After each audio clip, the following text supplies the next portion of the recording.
இது வந்து star fruit வந்து ஒரு பழம் வந்து கட் பண்ணி வச்சுருக்கோம். அடுத்து வந்து இது வந்து சக்கரை பூசணின்னு சொல்லுவாங்க, பரங்கிக்காய்ன்னு சொல்லுவாங்க, அரசாணிக்காய்ன்னு சொல்லுவாங்க. ஏன்னா எல்லாத்துக்கும் அரசன் மாதிரியான காய் இது. எல்லாத்துக்கும் உடம்புக்கு ரொம்ப ரொம்ப நல்ல காய் இது. இதில் வந்து நிறைய சத்துக்கள் இருக்குது.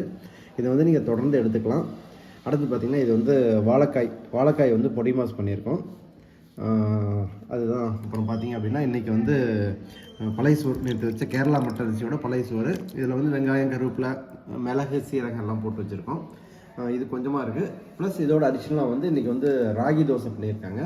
அது பார்த்துட்டு இது வந்து நேற்று பண்ண பன்னீர் பட்டர் மசாலா. இதுதான் இன்றைக்கி வந்து நம்மளுடைய காலை உணவு. அப்புறம் பார்த்திங்க அப்படின்னா எப்படி இவ்வளோ இத்தனை வந்து காலையில் செய்ய முடியும்னு திருப்பி இந்த கேள்வி வந்துகிட்டே இருக்குது. இது வந்து ஒரு பழம், ஒரு காய் வகையில் ஒன்று, அதாவது பச்சை காயாக ஒன்று சாப்பிட போகிறோம். அடுத்து வந்து 2 பொரியல் இருக்கும். ஒன்று வந்து ஸ்ப்ரவுட் மாதிரி, பீன்ஸு, சுண்டல் இந்த மாதிரி இருக்கும். அப்புறம் ஒரு பொரியல் இருக்கும். இதுதான் வழக்கமான